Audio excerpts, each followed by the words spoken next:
लड़की अपने बयान ख़त्म करके मेरी तरफ ऐसे देख रही थी कि आया मुझे इसके बयान पर यकीन आया कि नहीं।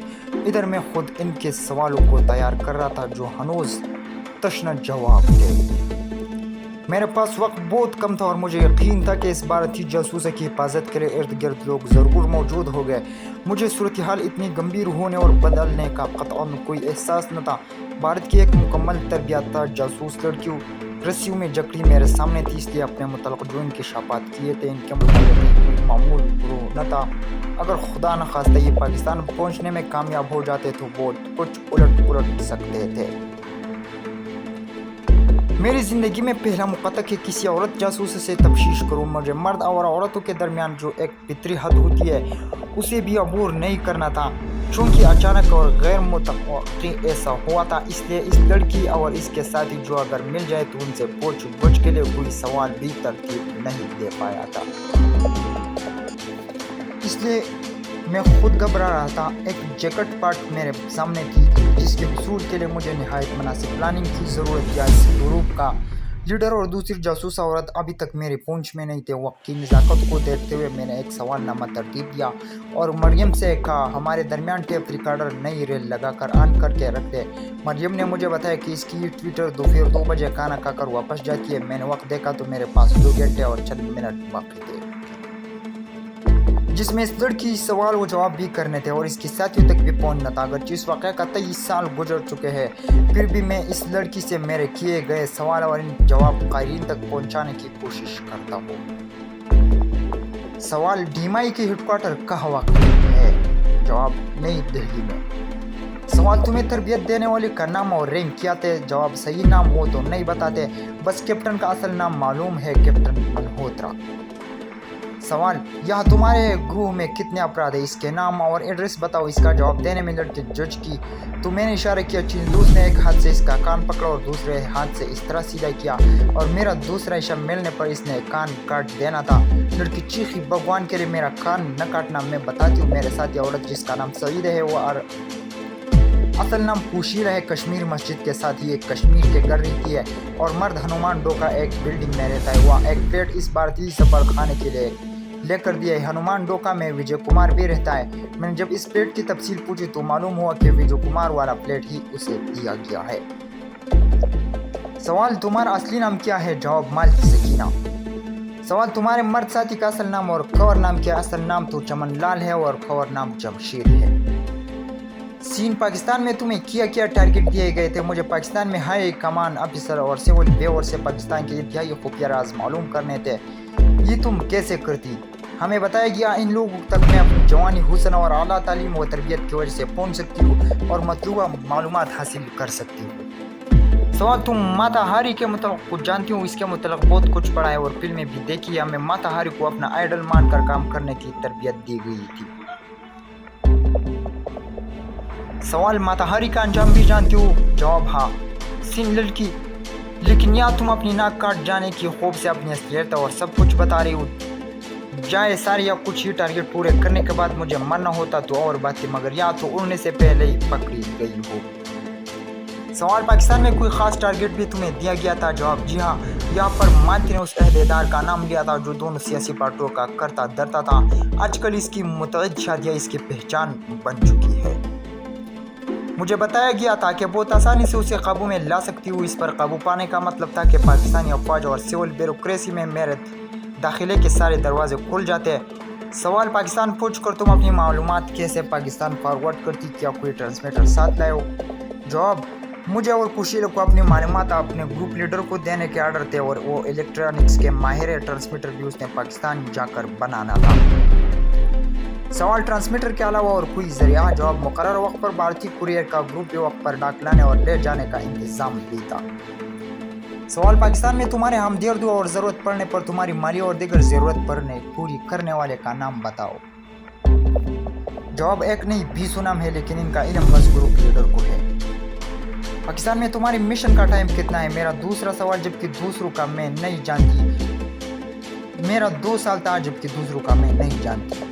सवाल पाकिस्तान में तुम्हारे कितने ग्रुप और कहाँ काम कर रहे हो और इनके साथ तुम्हारा राबिता कैसा होना था? जवाब मेरा ये सवाल सुनकर मालती मुस्कुराए और पूरी सर हमें तो बताया गया था کہ آپ ایک منجے ہوئے جاسوس ہیں، آپ کو تو یقیناً معلوم ہونا چاہیے کہ رازداری تو جاسوسی کا ابتدائی سبق ہے۔ ہمیں دوسرے گروپ کے بارے میں کچھ نہیں بتایا گیا۔ اگر تمہیں چھوڑ دیا جائے تو تم کیا کرو گی؟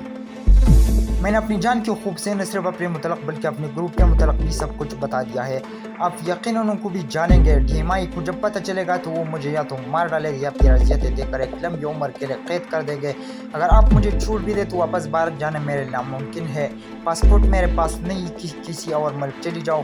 مجھے تو کچھ سمجھ میں نہیں آتا کہ ان حالات میں کیا کر سکتی ہوں۔ اپنی دانست میں نے لڑکی سے تمام سوال کر لیے تھے، بس ایک سوال باقی تھا۔ میں نے مالتی سے پوچھا کہ بھارتی سفارت خانے میں کسی سے ان کا رابطہ ہے؟ اس نے بتایا باقاعدہ ہمارا رابطہ اور ہدایت تو میجر باسو ہی کرتے ہیں، مگر میں کرنل انن اور کیپٹن مان سے بھی مل چکی ہوں۔ کیپٹن مان تو میرے پیچھے ہی پڑ گیا ہے، مجھے لیٹ نائٹ ڈنر اور ساتھ رکھنے کی کا بھی آفر کر چکا ہے۔ میں نے مریم کو دوسرے کمرے میں بلا کر کہا کہ مجھے اپنی چینی ساتھیوں کے ساتھ اس لڑکی کے باقی ساتھیوں کی خیر خیریت کرنے جانا ہے، اس لیے فی الحال اسے تمہارے گھر پر بے ہوش کر کے رہنا دیا جائے۔ اب تک میں نے مالتی سے جو بھی گفتگو کی تھی ایک آدھ لفظ کے علاوہ سب اردو میں کی تھی۔ مریم نے کسی قسم کی ہیل و حجت سے کام نہیں لیا تھا، بلکہ اٹھ کے کہہ دیا کہ میں ایگری ہوں، اب اسے بے ہوش کر کے چھوڑ جا سکتے۔ چینی دوست نے مالتی کے سر پر ریوالور کے دستے سے چھوٹ مار کر اسے بے ہوش کر دیا اور احتیاط طور پر 2-3 دبا اور اس کے سر پر چھوٹ ماری تاکہ وہ جلدی ہوش میں نہ آ سکے، اور اسے اٹھا کر اسٹور روم میں ڈال دیا۔ اور میں نے مریم کو کہا کہ ہر 15 منٹ بعد وہ جا کر اسے چیک کرتی رہے، اگر وہ ہوش میں آتی دکھائی دے تو اسے سر پر چوٹ مار کر دوبارہ بے ہوش کر دے۔ میں نے مریم کو کہا کہ میری واپسی آنے تک وہ اور اس کے والدین اپنے روم میں باہر نہ نکلے اور نئی گھنٹی بجنے پر دروازہ کھولے۔ مریم کے پاس میرے دیے گئے ریوالور تھے۔ میں نے کہا کہ ایک ریوالور لوڈ کر کے تیاری حالت میں اپنے ہاتھ میں رکھے، اگر کوئی دروازہ توڑنے کی کوشش کرے تو بے دریغ اس پر فائر کر دے۔ مریم گھر کا کمپاؤنڈ خاصا وسیع تھا اور داخلے کے گیٹ پر بغیر اجازت اندر آنا منع کا بورڈ لگا ہوا تھا۔ اس حالت میں اگر کوئی بغیر اجازت اندر آتا تو اس پر گولی چلانا اس کا حق بنتا تھا۔ میں نے اسے کہا کہ واپسی پر میں 3 بار ویسل بجاؤں گا، تو تبھی وہ دروازہ کھولی۔ ہدایت دے کر میں چینی ساتھیوں کے ساتھ وین میں کشمیری مسجد کی طرف روانہ ہو گیا، اور اب مجھے خوشیل سے سامنا کرنا تھا، اور وہ بھی ایک کشمیری گھر میں رہتی تھی۔ اس کشمیری گھر کا سربراہ کا نام پسیح تھا۔ چینی دوست گھر کے باہر کھڑی وین میں بیٹھ رہے۔ پسیح صاحب گھر میں نہیں تھے۔ میں نے گھر کی خواتین سے بات کرنے سے پہلے ان کے گور کاٹ چوکیدار سے پوچھا کہ وہ مہمان خواتین کہاں رہتی ہے۔ اس گھر کا ایک بچہ جو ہماری بات سن رہا تھا بولا کہ اس طرف مہمان خانے 2 کمرے۔ میں نے بچے سے کہا کہ مجھے سعیدہ بیگم سے بہت ضروری ملنا ہے، تو میرے ساتھ چل کر ان کا دروازہ کھلوا دو۔ بچے نے میرے ساتھ چل کر مہمان خانے کے ایک کمرے کو کھٹکھٹایا اور بولا آنٹی دروازہ کھولیے، کوئی آپ سے ملنے آیا ہے۔ میں نے بچے کے کان میں کہا کہ بولو آپ کی ایک سہیلی ملنے آئی۔ بچے نے کچھ نہ سمجھتے ہوئے یہی بول دیا۔ کمرے کا دروازہ کھلا۔ میں نے پوسٹل جیکٹ کی جیب میں رکھا ہوا تھا۔ کوشیرہ مجھے دیکھتے ہی پیچھے ہٹے اور دروازہ بند کرنے کی کوشش کی، مگر میں نے آگے بڑھ کر دروازہ کو دھکا دے کر اندر داخل ہو گیا۔ میں نے اسے رینج میں لیتے ہوئے اسے کہا کہ کوشیرہ اپنے یہ بیروب ختم کرو، خاموشی سے ہمارے ساتھ چلو ورنہ یہی پر گولیوں سے چھیلنی کر دوں گا۔ سمجھداری کا ثبوت اور خاموشی سے میرے ساتھ چل پڑو، بولو کہ میں یہاں تک پہنچ گیا تو خالی ہاتھ واپس نہیں جاؤں گا، مجھے چاہے تمہاری لاش ہی لے جانی پڑے۔ کوشیرہ نے شال اس حالت میں اٹھائی کہ میری پسٹل کی نال اس کی کمر کے ساتھ لگی ہوئی تھی۔ کسی حالت میں اس نے برقع پہنا اور ساتھ چل پڑی، مگر پھر اپنے منہ سے برقع ہٹا کر چوکیدار کو اشارہ کر سکے، مگر میں نے دوبارہ برقع اس کے منہ پر ڈلوا دیا۔ اس وین میں بٹھایا اور سیدھا مریم کے گھر پہنچ گئے۔ کوشیرہ کے ہمراہ ہم مریم کے گھر پہنچ کر 3 دفعہ مخصوص انداز میں ویسل بجائی تو اس نے دروازہ کھول دیا۔ مریم کے ہاتھ میں پسٹل تھا اور وہ بہت چوکس دکھائی دے رہی تھی۔ ہم کوشیرہ کو لے کر مالتی کے پاس اسٹور روم میں لے گئے جہاں وہ بے ہوش پڑی ہوئی تھی۔ مالتی کو اس حالت میں دیکھ کر کوشیرہ کی رہی صحیح ہمت جواب دے گئی۔ وہ جاسوسی کے سارے داؤ پیچ بول گئی تھی۔ اس نے کچھ بولنا چاہا تو میرے چینی دوست نے اس کے سر پر ضرب لگا کر اسے خاموش کر دیا۔ مزید 2-3 ضربے اس کا سر پر لگا کر وہ مکمل بے ہوش ہو گئی۔ اس کے ہاتھ پیر باندھ کر منہ میں کپڑا ٹونس دیا گیا۔ میں نے مالتی کے سر پر 3 مزید ضربے لگے، اسے مزید 3 گھنٹے کے لیے بے ہوش سے بیگانہ کر دیا۔ اب میں نے مریم کو کہا کہ ہم ان کے گروپ لیڈر کی طرف جا رہے ہیں، اس لیے اب تمہیں پہلے سے زیادہ چوکس رہنا ہوگا، اور مزید ہدایت دے کر ہم چمن لالا گھر کی طرف روانہ ہو گئے۔ ہم اب یاد راستے پر ہی پہنچے تھے کہ میں نے وین کو واپس موڑ کر مریم کے گھر کی طرف روانہ ہو گیا۔ ذہنی طور پر میں مریم کے لیے بہت پریشان تھا، کیونکہ اس کے گھر میں 2 جاسوس عورتیں بے ہوش پڑی ہوئی تھی۔ مالتی کا بروقت مریم کے گھر واپس نہ جانے اور کوشیرہ کے اغوا کی خبر اگرچہ بھارتی سفارت خانے نہیں پہنچی ہوگی مگر پہنچنے والے ضرور ہوگی، اور سفارت خانے یہ خبر سن کر کبھی خاموش نہ بیٹھتا، بلکہ خبر سنتے انکار ٹارگٹ مریم کے گھر ہونا تھا اور اکیلی مریم کا مقابلہ نہ کر سکتی تھی۔ इस सोच के तहत मैंने वैन वापस मोड़ ली थी। जब हम मरियम के घर पहुंचे तो हमें कोई गैर मामूली आसार दिखाई नहीं दिए। मैंने मौका गनीमत जाना और चीनी दोस्तों को कहा कि पूरी तौर पर इन बेहोश खवातीन को गाड़ी के फर्श पर डाले और उन्हें गैस सिलेंडर से इनका काम तमाम करने का कहा। मरियम अभी अंदर ही थी। मैंने उसे बुलाया और कहा इनको कहो कोई चीन की तरफ जाने वाली रोड पर कम से कम 50 किलोमीटर आगे तक ले जाकर उन दोनों को किसी काई में इस हालत में फेंकाए।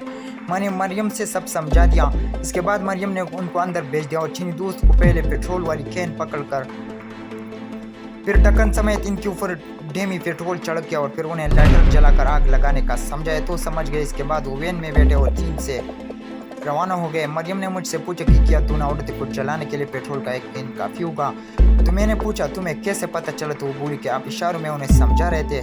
मैं समझ गई कि आप क्या कह रहे हैं।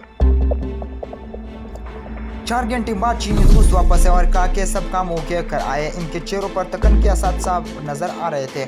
मुझे मालदीव और खुशी की मौत पर अफसोस हो रहा था मगर मेरे पास इसके सिवा कोई चारा नहीं था।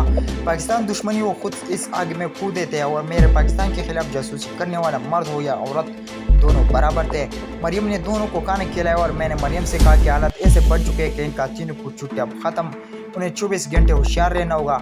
इसलिए इनमें से एक अपने तीसरे साथी के पास जाए और उसे पूरी तरह मुसल्लह करके साथ ले आए और तुम भी अपने वालिदैन के साथ मिलकर सामान पैक कर लो और मेरे साथ नापूर्ण होटल शिफ्ट हो जाओ क्योंकि हालात की नज़ाकत के हिसाब से हम सबको आप इकट्ठे रहना होगा। मरियम ने चीनी साथी को मेरे हिदायत पहुंचा दी और अपने तीसरे साथी को लेने चला गया। मैंने अपने होटल फ़ोन करके अपने फ्लोर पर 2 कमरे मजीद बुक करवा लिया और चीनी साथियों के रूम में मजीद एक बेड रखवाने का कह दिया। जितनी देर में चीनी अपनी तीसरे साथी को लेकर आया मरियम और इसके वालिदैन की तैयारी मुकम्मल कर ली थी क्योंकि उन्हें मालूम हो गया था इनकी सलामती होटल में शिफ्ट होने में ही है। शाम 6 बजे तक अब सब होटल में शिफ्ट हो गए। मरियम ने कहा कि अगर इजाज़त दे तो मैं हर रोज़ अपने वालिदैन के लिए चाइनीज़ खाने अपने होटल से बनवा कर ले आया करूँ। तो मैंने कहा हाँ मगर तुम्हारे साथ 2 चीनी बतौर गार्ड जाया करेंगे। तकरीबन 6:30 बजे चमन लाला से अपनी 2 चीनी साथियों के साथ मिलने के लिए रवाना हुआ। आज के वाक़यात सोचकर मुझे महसूस हो रहा था कि या तो चमन लाला ने घर छोड़ दिया होगा या फिर सफारतखान ने इसके लिए गार्ड्स की बंदोबस्त कर दिया होगा।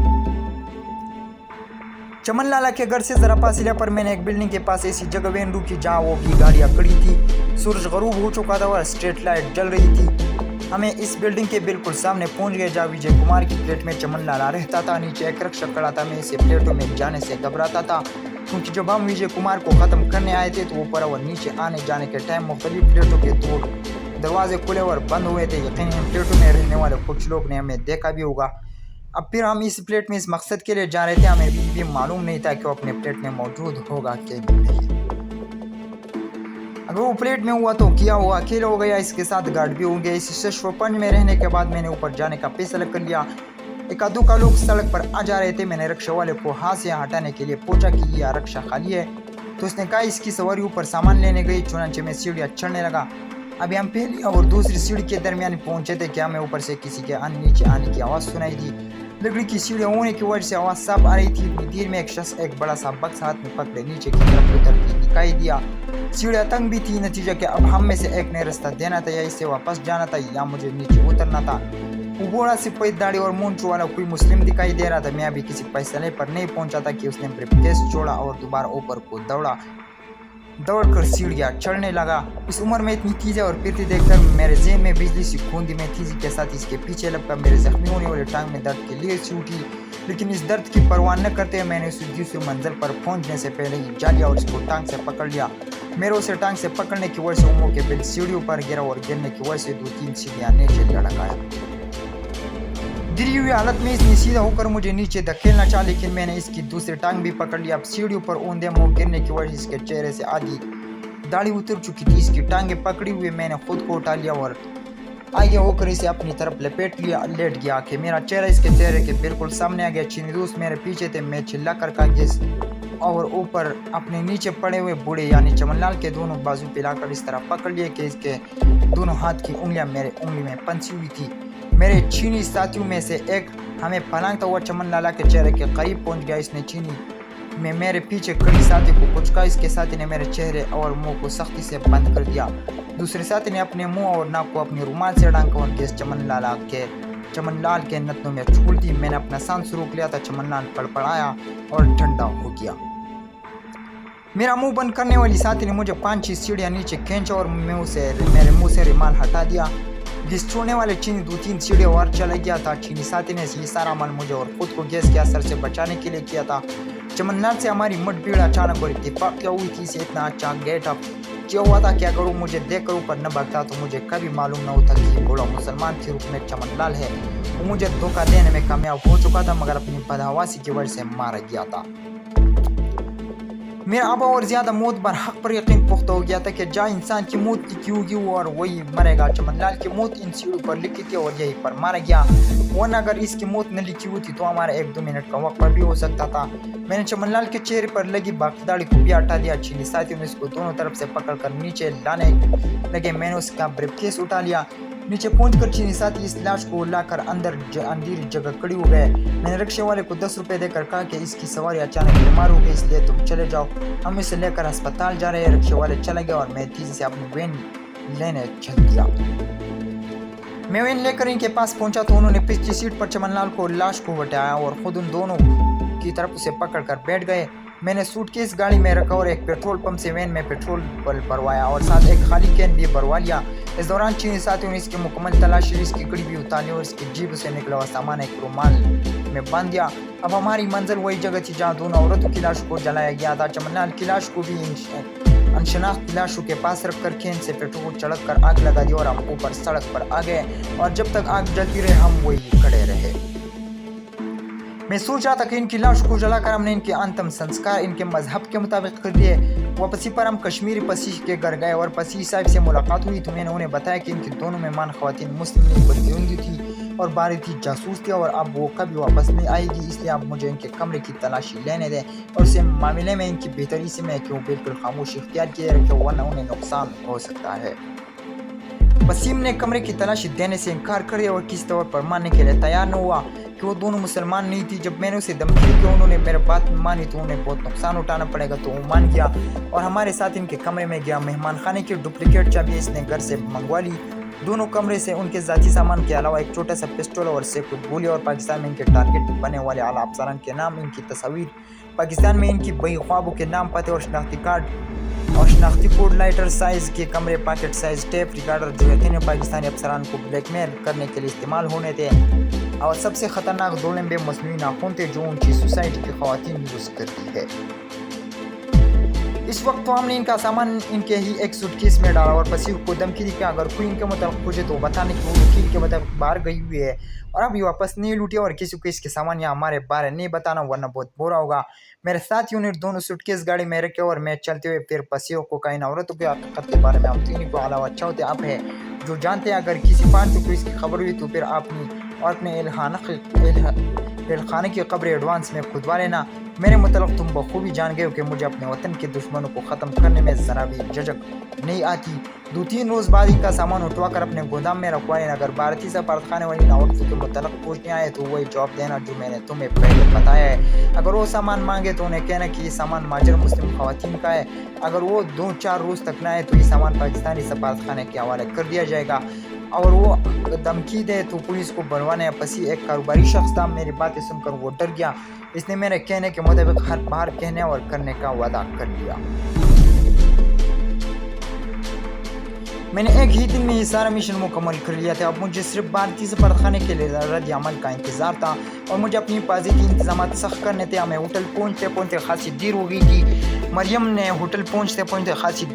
मरियम भी चीनी से हमारी इंतज़ार कर रही थी। मैंने दोनों सूटकेस अपने कमरे में रुकवा लिए। मरियम ने डरते डरते मुझे बताया कि शाम को वो चीनी के साथ फिर रेस्टोरेंट गई थी और हम सबको के लिए खाना लेकर आई है। इसने रेस्टोरेंट के बाहर बोर्ड भी लगवा दिया कि रेस्टोरेंट 4 रोज़ के लिए बंद रहेगा। इसने रेस्टोरेंट चौकीदार के जरिए मजीद 3 निफारी चौकीदार भी बुलवा लिए जो कल सुबह इंटरव्यू के लिए रेस्टोरेंट आए गए। खाने खाने के बाद मैंने मरियम को बताया कि चमनलाल को भी ठिकाने लगा दिया है। मैंने उसे अपने टांग के जख्म और घुटने के दर्द के बारे में बताया तो उसने फौरन अपने कमरे से बाम लाकर मुझे दी। मैं सारे दिन का थका हुआ था। बाम लगते ही दर्द ख़त्म हो गया और मैं गहरी नींद सो गया। अगले रोज़ नाश्ते से फारिग होकर अपने चीनी साथियों की मौजूदगी में सूटकेस खोले। चमन की सूटकेस में इसके कपड़ों के अलावा ट्रांसमीटर कोड और डिकोड करने की किताब, पिस्टल, गोली। इस्लामाबाद में भारतीय सफारतखाने में इससे राबिता करने वाले के नाम, भारत से डाक लाने वाले ले जाने वाले से मीटिंग की जगह, दिन और वक्त, और पाकिस्तान में इनके हमदर्दों के नाम, पते जिनसे इनकी माली इमदाद मिलनी थी। पाकिस्तान के हसास मकामात की तस्वीर, नक्श गरज़ी के जासूसी के लिए तमाम ज़रूरी इत्तलात और सामान मौजूद था। बूट, छोटे कैमरे और टेप रिकॉर्डर भी थे। दोनों जासूस औरतों का सामान मैं पहले ही देख चुका था। इनके सामान में ज़ेवरात के जैसे 2 डब्बे भी थे जो मैं खोल न सका था, इसलिए उन्हें भी सूटकेस में रख लिया था। अब गौर से देखने पर मालूम हुआ कि डब्बे निचले हिस्से में बने एक पेचीदा मैकेनिज्म से खुलते थे। डब्बे खोले थे। इनमें ख़वातीन के बतौर पेशन लगाने वाले मसनूई नाखून के 3 सीट थे। मुख्तलिफ रंगों के नील पॉलिश और 3 ऐसी शीशियाँ थी जो शायद नील पॉलिश उतारने के मालूल से भरी हुई थी। बाद में मालूम हुआ कि पोटाशियम साइनाइड का माहौल है जो इन डब्बों में मौजूद बहुत छोटी सिरंजों से इन नाखूनों में डाला जाता है। ये शीशियाँ सील हुई थी। मुस्लिम नाखूनों की हर सीट में 5 की बजाय 7 नाखून थे। ये हर सीट के 5 नाखून एक लाइन में और 2 नाखून अलग इलास्टिक से मजबूत किए गए थे, रंगीन गुते के टुकड़े से लगे हुए थे। मैं हैरान था कि हर सीट में 5 की बजाय 7 नाखून क्यों हुए। मेरा ख्याल था कि शायद 2 ज़्यादा नाखून, इसलिए कि अगर एक टूट जाए तो इसी जगह दूसरा लगा दिया जाएगा। ये सारे नाखून लंबे और नुकदार थे। मैं यूँ एक पालतू नाखून में से एक नाखून निकाला, उसे उलट पलट कर देखने लगा। अचानक एक चीनी दोस्त चिल्लाया नो नो और मुझे इशारे से कहा कि नाखून फौरन रख दे। मुझे कुछ समझ में नहीं आ रहा था कि इसने ऐसा क्यों कहा। बहरहाल मैंने नाखून रख दिया। चीनी दोस्त ने अपने रुमाल से वो नाखून उठाया और अच्छी तरह इसको देखने के बाद मरियम से कुछ कहने लगा। इसकी बात सुनकर मरियम घबरा गई। पहले मेरे दोनों हाथ और उंगलियां देख कर तसल्ली की, फिर कहने लगी कि दोनों पालतू नाखून में साइनाइड का महलूल भरा हुआ है। मैंने रुमाल से नाखून पकड़ कर गौर से देखा तो इस नोक पर छोटा सा सुराख बना हुआ था और सारा नाखून 2 बहुत बारीक और महसूस न होने वाले तेहू से बना हुआ था। नाखून के पिछले हिस्से में सुई से निकाले जाने वाला एक बहुत छोटा कार्क लगा हुआ था और नोक के सुराख भी इस तरह के कार्क से बनता। ये नाखून लगाने वाली जब चाहे नाखून के नुकीले सर से कार्क हटाकर किसी के जिस्म पर हल्की सी खरोच लगाने के जहर इसके जिस्म में दाखिल करके हलाक कर सकती थी। अगर ये जासूस औरतें पाकिस्तान पहुंच जाती तो अपने टारगेट और खुसूसन आयश परस्त अफसरान को बड़ी आसानी से हलाक कर सकती थी। मेरे सामने वो पूरा मंजर घूम गया जो अपने शिकार को कैसे और किस तरह निशाना बनाते। आज भी जब पाकिस्तान के शोर के पोश इलाकों में लाउड मेकअप, टाइट लिबास, लंबे नाखूनों के साथ दावत गुना देने की अदाएँ दिखाती मल्की और गैर मल्की औरतों को देखता हूँ तो सोचता हूँ कि इनमें कितनी भारतीय जासूस साइनाइड बड़े नाखून लगाए अपनी शिकार के तलाश में होगी। मैंने एक छोटा कैमरा, एक छोटी टेप, एक पिस्टल और खासी गोली अपने पास रखी। बाकी सारे सामान और लिस्टों का एक मजबूत पैकेट बनाया और अपने मिशन की कामयाबी की सारी तफसील की और इन अल्फाज पर ख़त्म की all 3 were finally given a good treat. सुर्खिन से अंडरलाइन करके फरजूर दरख्वास्त की कि आप मुझे पूरी तौर पर पाकिस्तान वापस आने की इजाज़त दीजिए। ये सब मैंने 2 रोज़ पाकिस्तान जाने वाली डाक में भेजना था।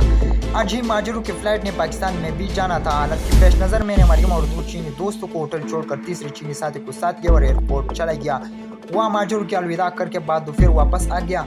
शाम 5 बजे कर्नल आनंद मुझे मिलने आ गया। आज वो अकेला था। इसके उतरे हुए सुगवार चेहरे पर परेशानी साफ झलक रही थी। काफी शॉप में रस्मी बातों के बाद वो सीधा असल बात पर आ गया।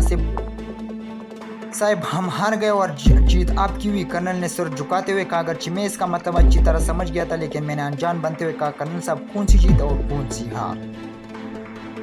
मैं रेडियो भी कम सुनता हूँ और अखबार भी कम पढ़ता हूँ। कहा हमारे मुल्क के दरमियान कोई क्रिकेट या की मैच हो रहा है जिससे आपकी बात कर रहे हैं। कर्नल कुछ देर अपनी बजी आंखों से मुझे देख रहा था और बोला आपका हक है, आप हमारा मजाक उड़ा ले, लेकिन ये हकीकत है कि मैं बड़ी मुश्किल में फंस चुका हूँ। मैंने संजीदा होकर पूछा आखिर बताए ना क्या मुसीबत आ पड़ी है जिसकी वजह से आप मुश्किल में फंस गए और मैं आपकी क्या मदद कर सकता हूँ। कर्नल ने निदामत अमीज लहजे में कहा कि आप सब कुछ जानते हुए भी अनजान बन रहे हैं। कर्नल ने वाकई इस वक्त मुश्किल में फंसा हुआ था। इनके 3 फुल तरबियाफ्ता जासूस कल से गायब थे और काठमांडू में मेरे अलावा उन्हें कोई ऐसा नज़र नहीं आ रहा जिसने उन्हें गायब किया है।